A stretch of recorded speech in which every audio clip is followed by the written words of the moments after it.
मुकेश खन्ना साहब को भी अपने विचार व्यक्त करने का और अपने स्वतंत्रता का उस हर पक्ष का आपको पूर्ण अधिकार है।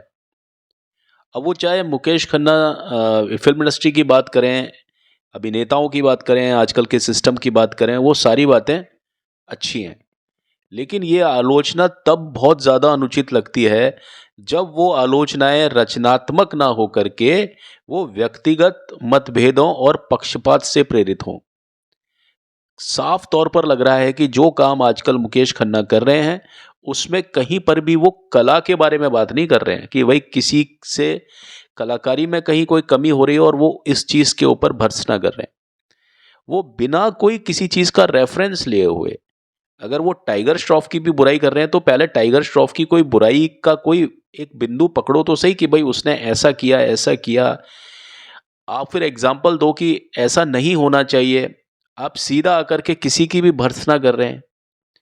पहले उसके कर्म का कोई कोई चीज़ को पकड़ो, उसके बाद में उसके ऊपर अपनी टिप्पणी दो। ये भी कुछ हद तक सही लगता है। हालाँकि ठीक तो ये भी नहीं लगता, क्योंकि इंसान को ये चाहिए कि वो अपने काम से काम रखे। अगर मुकेश खन्ना बहुत ज़्यादा रचनात्मक हैं और वो मॉरल वैल्यूज़ को समझते हैं, नैतिकता को समझते हैं, तो उन्हें अपने से ही मतलब रखना चाहिए। खुद में ही विकास करना चाहिए, क्योंकि एक अच्छा जो व्यक्ति होता है, एक अच्छा अभिनेता होता है, कोई भी है, क्रिएटिव इंसान, उसका जो मुकाबला होता है वो खुद से ही होता है। एक क्रिएटिव आदमी को, एक रचनात्मक व्यक्ति को कभी भी ये उसका शगल नहीं होता, ये उसका स्टाइल नहीं होता कि वो दूसरे पर उसका ध्यान जाए बार-बार। अगर आपका ध्यान बार-बार दूसरे की तरफ जा रहा है, तो आप क्रिएटिव या रचनात्मक कहाँ हो? रचनात्मक इंसान की पहचान ये होती है कि वो खुद की चीज़ों पर ही ध्यान देता है और वो खुद ही में डूबा हुआ इंसान होता है और हर पल वो खुद ही को बेहतर करने की कोशिश करता है। जितने भी क्रिएटिव लोग हुए, वो बहुत ज़्यादा अकेले में जाकर के जो चीज़ों को मथना और उस पर जो विचार विमर्श करते हैं ना, वो व्यक्ति होते हैं। लेकिन मैं ये देखता हूँ कि मुकेश खन्ना साहब जब भी टेलीविज़न पर आते हैं, वो सिर्फ़ आग उगलने लगते हैं। अभी कुछ दिन पहले एक प्रेस कॉन्फ्रेंस कर रहे थे, 4-5 दिन पहले, तो ऐसा लग ही नहीं रहा था कि वो मुकेश खन्ना वही हैं जो कि नैतिकता की बात करते हैं। ओए, ओए, ओए, ओए ऐसे करके बात कर रहे थे वो। प्रेस रिपोर्टर्स कुछ पीछे से थोड़ा-सा हल्ला मच रहा था। अब वो प्रेस रिपोर्टर्स हैं, वो हल्ला नहीं मचाते, काफ़ी सारी गैदरिंग होती है उनकी, तो वो ये चीज़ होती है। और ये जब बहुत बड़े-बड़े प्रमोशंस होते हैं, बहुत बड़े-बड़े कलाकार आपके सामने आते हैं, वहाँ पर भी पूरा हल्ला-गुल्ला होता है। मैंने अमिताभ बच्चन की प्रेस कॉन्फ्रेंस देखी है, जब किसी फ़िल्म के प्रीमियर पर वो जाते हैं, जब प्रेस फ़ोटोग्राफ़र्स या जो प्रेस वाले जो भी लोग हैं, वो आते हैं, पेपराज़ी वग़ैरह जो भी हैं, वो हल्ला तो तब भी मचता है। तो ऐसा नहीं है कि वो लोग ओए, ओए, ओए करते हैं। अरे ठीक है, कोई व्यक्ति आया है, आकर के थोड़ा शांत हो जाएगा। आपको इसमें कहने की कोई ज़रूरत नहीं होनी चाहिए कि आप ओए, ओए, ओए करते हैं जो, वो ठीक नहीं है ना? वेल, शक्तिमान जो टीवी सीरियल है 1997 से जो 2005 तक चला, ये मैं मानता हूँ कि उसमें नैतिकता और सकारात्मकता के सारे गुण मौजूद हैं। वो एक पॉज़िटिव सीरियल था, वो एक क्या कहना चाहिए, उसमें मॉरल वैल्यूज़ और एथिकल वैल्यूज़ कूट-कूट कर के भरी थी। वेल, इस किरदार के नाम का प्रयोग अगर अब हम आलोचनाएँ करने के लिए, अगर इसी काम के लिए ये सारी चीज़ें रह गई हैं, तो माफ़ करना शक्तिमान, ये आपकी छवि को पूरी तरह से धूमिल कर सकता है। और ये जो छवि आपकी धूमिल होगी ना, ये और किसी के द्वारा धूमिल नहीं होगी। ये आपके जो प्रशंसक हैं, वो ही बाद में या बहुत जल्दी इस छवि को धूमिल कर देंगे। ये दिखाई दे रहा है। क्योंकि शक्तिमान के जो प्रशंसक हैं, ख़ास तौर पर मैं भी उनमें से एक हूँ, वो शक्तिमान को एक प्रेरणा के रूप में देखते हैं। वो शक्तिमान जब देखते हैं, तो उनको वो मुकेश खन्ना नज़र नहीं आता। इसका मतलब है सिर्फ़ शक्तिमान। तो ये जो आलोचनात्मक टिप्पणियाँ जो मुकेश खन्ना कर रहे हैं, और मुकेश खन्ना जब टिप्पणी करते हैं ना, तो लोग बाग ये समझते हैं कि ये कोई अलग व्यक्ति है। जो उनके फ़ैन हैं ना, वो ही समझते हैं, या फ़ैन्स हैं जो भी है, वो ये समझते हैं कि ये जो टिप्पणी कर रहा है, ये एक अलग व्यक्ति है। और शक्तिमान एक अलग व्यक्ति है। वो इन दोनों को एक व्यक्ति नहीं समझते, क्योंकि वो शक्तिमान को कोई इंसान नहीं समझते थे, वो उसको ईश्वर का अवतार समझते थे, कोई फरिश्ता, कोई दरवेश समझते थे। आज भी वो यही है। तो अगर कोई व्यक्ति अगर मुकेश खन्ना के तौर पर ही बात करता है, क्योंकि मुकेश खन्ना जब बुराई करते हैं तो वो मुकेश खन्ना लगते हैं, लेकिन जब मुकेश खन्ना कोई अच्छी बात को अच्छे तरह से समझाते हैं तब वो शक्तिमान लगते हैं। तो मुकेश खन्ना को अगर अपनी कोई बात कहनी भी है तो वो इस प्रकार कह सकते हैं ताकि बात भी कह लें और किसी पर मतलब वो आक्षेप भी ना लगाएं और लगे नहीं कि वो बहुत ज़्यादा आक्रामक होकर के बात कर रहे हैं। तो ये जो आलोचनात्मक जो टिप्पणियां हैं, ये उन जो फैंस हैं उनके प्रशंसक मेरे जैसे, वो उन्हें पूरी तरह से निराश कर रही हैं। और ये जो बात है ये मुकेश खन्ना को भी आगे चल कर के निराश करेंगी और बहुत जल्दी निराश करेंगी अगर मुकेश खन्ना साहब ने अपना रवैया नहीं बदला तो। अब इन बातों से अगर हट कर के हमें थोड़ा सा अगर अलग बात करें तो ये जिस प्रकार अमिताभ बच्चन जैसे अभिनेता की आलोचना करते हैं और कोई भी मौका छोड़ते नहीं है, तो अमिताभ जैसे दिग्गज अभिनेता की आलोचना करना उनकी महानता को कम आंकने जैसा लग सकता है। और ये कोई भी काम करते हैं उसमें चूकते नहीं है। ऐसा लगता है कि अमिताभ बच्चन को पता नहीं ये क्या समझते हैं, बहुत छोटा है या कौन है तुम्हारे सामने। ये चीज़ कब आती है इंसान में, जब आप इन्फीरियरिटी कॉम्प्लेक्स उसके जब आप शिकार होते हैं तब ये चीज़ समझ में आती है। आप अमिताभ बच्चन को अपने सामने नीचा दिखाने की कोशिश करते हैं, लेकिन एक्चुअल में जो इस तरह की हरकत करता है वो व्यक्ति खुद अपने आप को नीचा महसूस करता है, तभी वो ये हरकत करता है। क्योंकि जिसके मन में ये कोई ग्रंथि नहीं है ना, तो वो अपना मुकाबला बार बार उस व्यक्ति से नहीं करेगा जिसकी तरह वो थोड़ा थोड़ा कभी दिखाई देता है या जिसकी उसने कभी नकल की होती है। आप कई बार बोलते हैं कि भाई मैं नकल नहीं करता, मैंने अमिताभ की नकल नहीं करी, लेकिन मैं कुछ आपको ऐसे एग्जाम्पल दूंगा जिससे लोगों को और सबको, आपको भी इस बात को, ये पूरी बात साबित हो जाएगी कि आपने कहाँ कहाँ पर अमिताभ बच्चन की नकल करने की कोशिश की। और जब वो कोशिशें जब कामयाब नहीं हुई, उस स्तर पर आपको व्यावसायिक सफलता नहीं दे पाई, तो आपको ये बताना बहुत ज़्यादा ये परिलक्षित होता है कि अंगूर अगर हाथ नहीं आए तो अंगूर खट्टे हैं।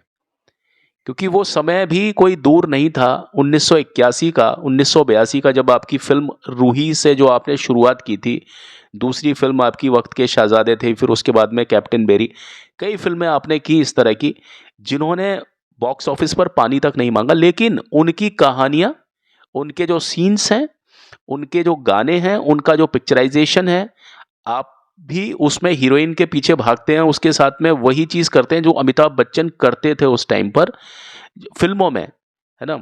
उस समय की फिल्में होती ही ऐसी थी कि हर कलाकार को कहानियाँ एक जैसी मिलती थी और जो ऑडियंस होते थे, दर्शक होते थे, उन्हें कहानी का अंदाज़ा पहले से ही होता था। उस समय के जो ऑडियंस थे बड़े ईमानदार होते थे, बहुत सीधे होते थे, उन्हें मालूम था कि उन्हें क्या कहानी दिखाई जाने वाली है नई चीज़ के नाम पर। लेकिन वो व्यक्ति कहानी को तो जानता था घर बैठ करके, लेकिन वो थिएटर्स में, हॉल में फिर भी फिल्म देखने जाता था। क्यों जाता था? क्योंकि वो एक्टिंग देखने जाता था। तो अमिताभ बच्चन के का जो नाम है वो सिर्फ it is because of acting that people wanted to see Amitabh Bachchan और look at Amitabh Bachchan. It is और it was not the story as such, कि उसके पीछे कोई रीज़न नहीं था कि स्टोरी को देखने के लिए जाएं। अगर अमिताभ बच्चन को स्टोरीज अगर अच्छी मिली होती तो आप बताइए वो क्या काम कर सकते थे, लेकिन उस समय स्टोरी पर उतना ज़्यादा ध्यान नहीं दिया जाता था। लेकिन जहाँ तक बात आप ये कहते हैं कि आज की तारीख में आप बहुत ज़्यादा अपने आप को बताते हैं कि मैंने कभी ऐसा नहीं किया, मैंने कभी हीरोइन को किस पास नहीं किया, मैंने टच नहीं किया, तो अगर आपने टच नहीं किया तो फिर आप उन फिल्मों में कर क्या रहे थे? क्योंकि फिल्म में आपको हीरोइन को टच भी करना पड़ता है, उसको उठाना भी पड़ता है। फिर आप फिल्म मीडियम में क्यों आए? क्या जरीना भाव के साथ में आपने उस फिल्म में कोई टच नहीं किया? क्या आप वहाँ पर उस कई सीन में टैक्सी में नहीं बैठे? क्या आपने फिल्म में उनको छेड़ने की कोशिश नहीं करी? जैसा कि फिल्मी जो कलाकार होता है कि हीरोइन को पटाने के लिए या हीरोइन को अपना बनाने के लिए, फैसिनेट करने के लिए जो हरकत करते हैं, अब ये हरकत हर एक अभिनेता ने की है फिल्म की कहानी के हिसाब से। क्या ये हरकत शाहरुख खान ने अपनी फिल्मों में नहीं की? क्या संजय दत्त ने नहीं की, क्या अनिल कपूर ने नहीं की, क्या गोविंदा ने नहीं किया, आजकल वाले क्या हरकत, मतलब वो हरकत जो फिल्मों में जो थोड़ा सा जो जो चुहलबाजी होती है, अगर वो चीज़ गलत है तो मेरे ख्याल में फिल्म बनाना ही गलत है। ये जो चीज़ें होती है ना, जिनको आप आज कहते हो कि मैंने ऐसा नहीं किया, मैं ऐसा नहीं करता हूँ, तो मैं वही कहता हूँ कि आप इन सब चीज़ों में हिट नहीं हो पाए। अब आपको लगता है कि ये चीज़, अगर अंगूर हाथ नहीं आ पाए तो अंगूर खट्टे हैं। अगर आप इन फ़िल्मों में अगर आप सफल हो जाते, तो आप कभी भी इन अंगूरों को खट्टा नहीं बताते। और हम ये क्यों ना मान लें कि फिर आप उस समय उस पाले में खड़े होते, जिस पाले से आप दूर हो जाते हैं बार-बार। आप खुद से किसी को अंग लगाने की कोशिश ही नहीं करते। ये हमने मान लिया कि कपिल का जो शो है फूहड़ है।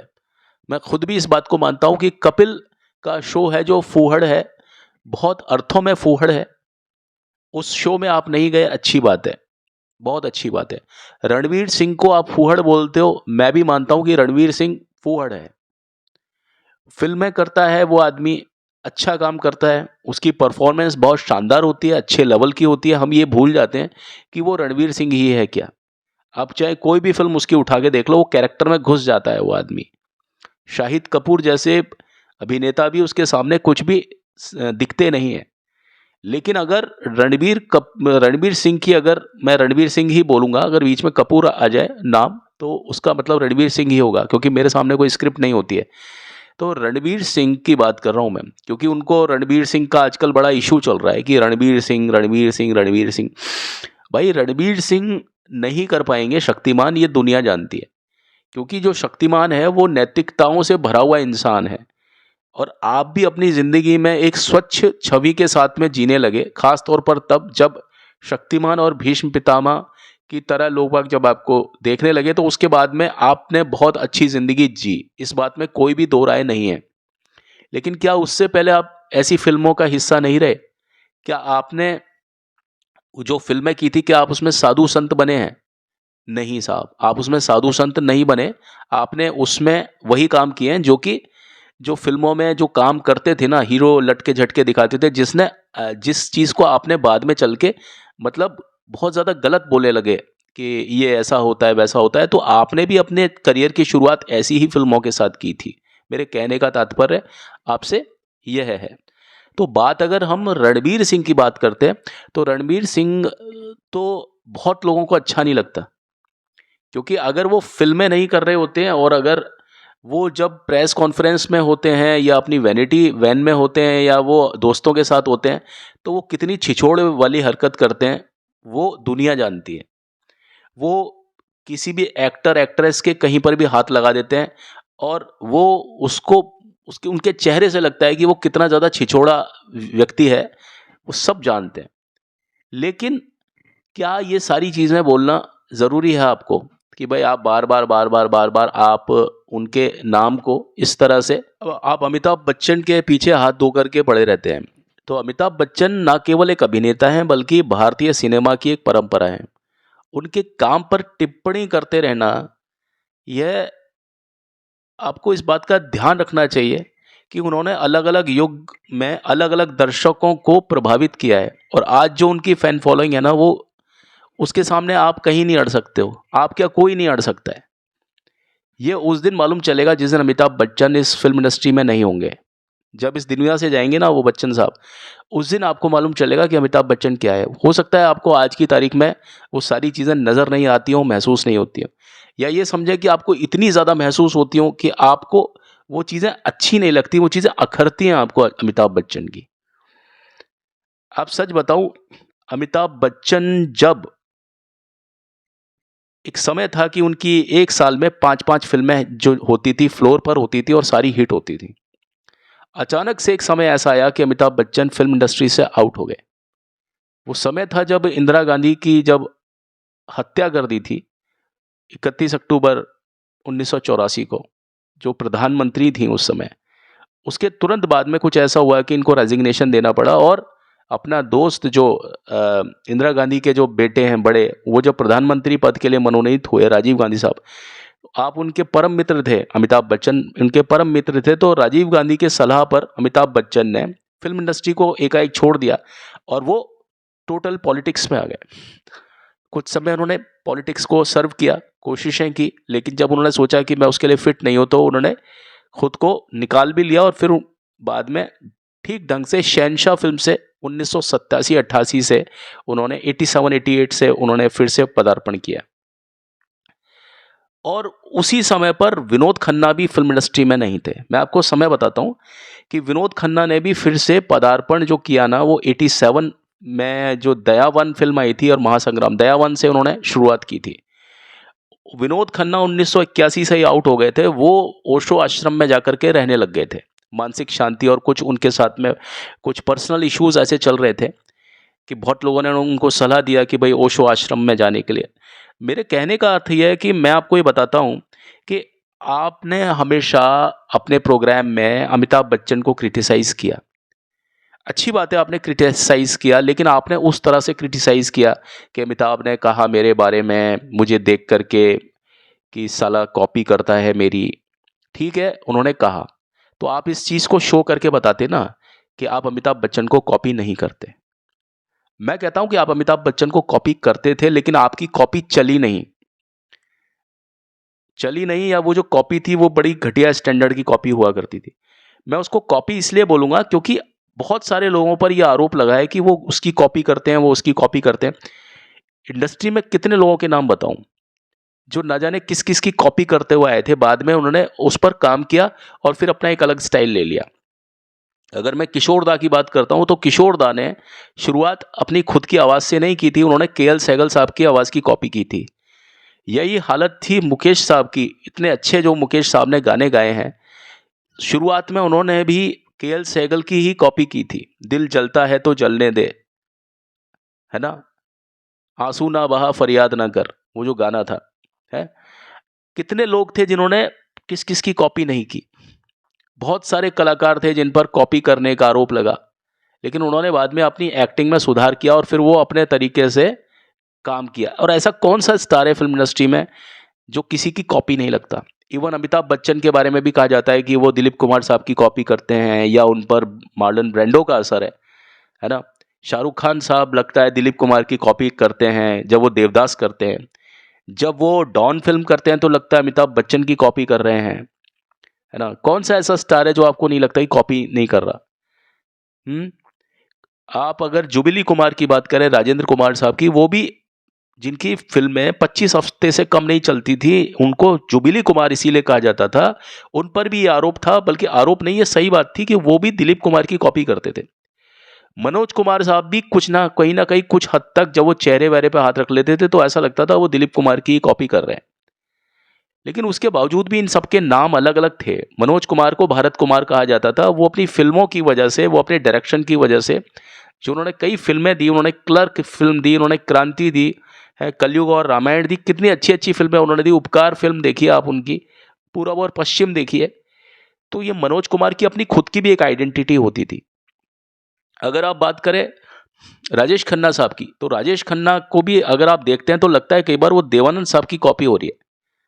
अगर देवानंद साहब थोड़े एक्शन में फास्ट है तो राजेश खन्ना थोड़े एक्शन में स्लो है, लेकिन देवानंद देवानंद है और राजेश खन्ना है। और राजेश खन्ना की एक्टिंग पर भी कई बार ऐसा लगता है कि दिलीप कुमार का प्रभाव है। कुछ लोग बोलते हैं, कुछ लोग नहीं बोलते, लेकिन कुछ लोग मानते हैं कि हर एक की एक्टिंग में ऑल इन ऑल कहीं ना कहीं दिलीप कुमार साहब का प्रभाव है।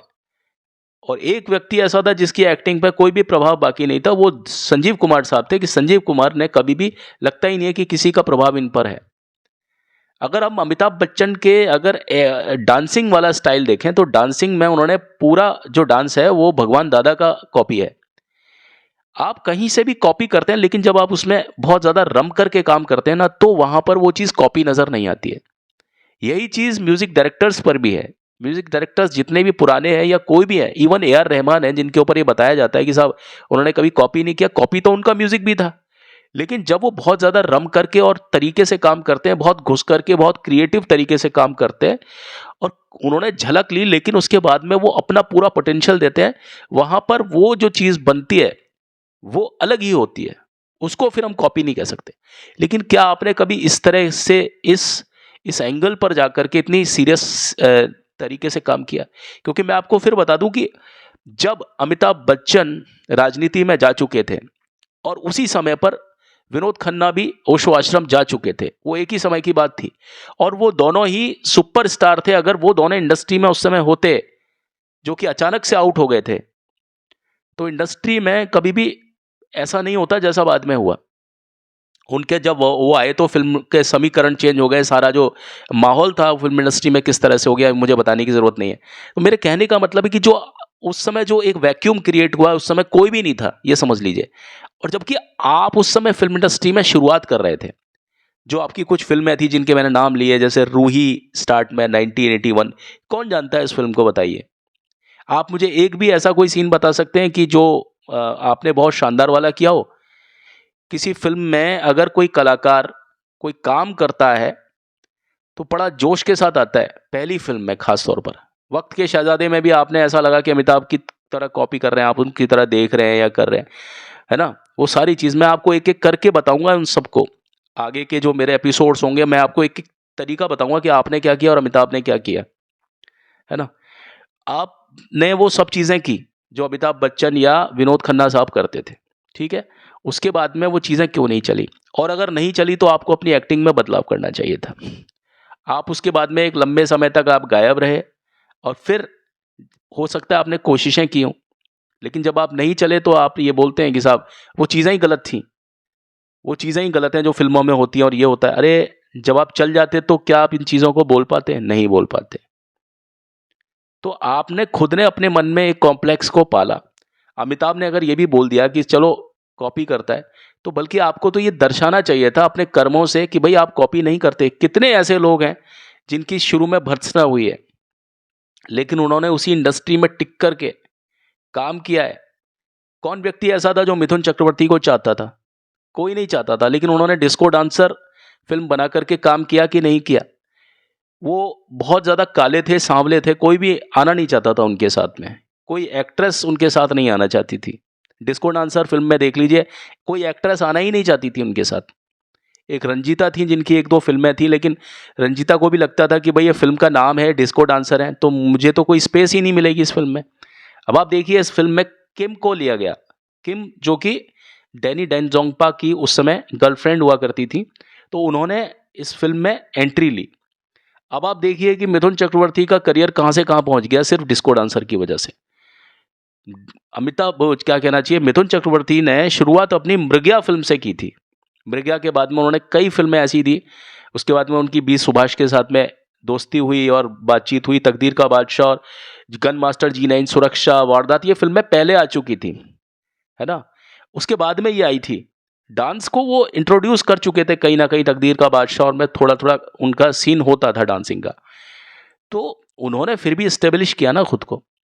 पूरा तरीका बदल दिया अपना डिस्को डांसर में तो। डांस-वांस के पूरे मूवमेंट वगैरह सीखे। लोगों को लगता ही नहीं था क्या ये पुराने वाले मिथुन चक्रवर्ती है, क्या ये मृग्या वाले मिथुन चक्रवर्ती हैं। और कितने लोगों ने उनकी टाँग खींचने की कोशिश की। बहुत सारे ऐसे स्टार्स हैं जिन्होंने, जो उनकी हीरोइन्स होती थी, उनको मना कर दिया कि इसके साथ मत आना, इसके साथ मत आना, इसके साथ मत आना। क्या हुआ अंत में? डिस्को डांसर एक ऐसा ऐसा एक एक एक वो आई उनकी कृति कि उन्होंने परखच्चे उड़ा दिए सबके। उसके बाद में सिर्फ मिथुन ही मिथुन होने लग गया। आज भी उस फ़िल्म के रशिया में, चाइना में और जो आपके है पूर्वी यूरोप है, वहाँ पूरे चर्चे हैं किनके? जिमी के, मिथुन चक्रवर्ती के। तो इस तरह का काम आप भी कर सकते थे। वो वही समय था जो आपका समय था। आप बहुत सारी बातें करते हैं, ये हो गया, वो हो गया। कौन जानता है आपकी फ़िल्मों को, ये बताइए? ऐसा आपने उसमें क्या किया कि जो अमिताभ बच्चन से अलग नहीं था? और कॉपी किया आपने सिंपली। आपने ऐसा नहीं था कि उसको देख करके थोड़ा-सा उस सीन को इम्प्रोवाइज़ किया। शाहरुख खान ने माना कि डॉन बनाई, लेकिन उसने सीन लगता भी है कि वो अमिताभ बच्चन हैं, लेकिन कई जगह लगता है कि इन्होंने अपना खुद कुछ कोशिश की है देने की अपनी तरफ से। हालाँकि अमिताभ वो नहीं बन पाए, लेकिन उन्होंने पूरी कोशिश की कि वो उस तरह का कुछ करें। वही चीज़ जब उन्होंने देवदास में की, सीन्स में, तो लगा कि भई ये दिलीप कुमार है, लेकिन फिर भी उन्होंने कुछ ऐसा कोशिश किया कि लगे कि भई ये शाहरुख खान कर रहा है, कुछ ऐसा मैं शो करूँ। वहाँ पर उनकी मेहनत दिखती है, लेकिन आप बताइए आपकी कहाँ मेहनत दिखती है? आपने जब महाभारत सीरियल किया तो आप महाभारत किया आपने, तो क्या महाभारत आपको ऐसे ही मिल गया? गुफी पेंटल ने आपको बताया, आप जिस किरदार के लिए तैयार नहीं थे, गुफी पेंटल ने आपको कहा, आपकी बात से वो कन्विंस्ड हुए, आपकी बात को उन्होंने माना। अब आप बताइए कि उसमें गुफी पेंटल का भी तो हाथ था, जो वो आपकी बात को समझे, मान गए, क्योंकि उन्हें तो वो सीरियल बनाना था बी आर चोपड़ा को। आप कभी बी आर चोपड़ा का नाम नहीं लिया आपने कभी रवि चोपड़ा का नाम नहीं लिया। क्या वो लोग को आपको धन्यवाद नहीं देना चाहिए? क्या आपको धन्यवाद नहीं देना चाहिए उन लोगों को कि उन्होंने आपके उस जो करियर था, जो आपका डूब रहा था, उसको किस तरह से सहारा दिया? आप कभी उनकी ही बात नहीं करते।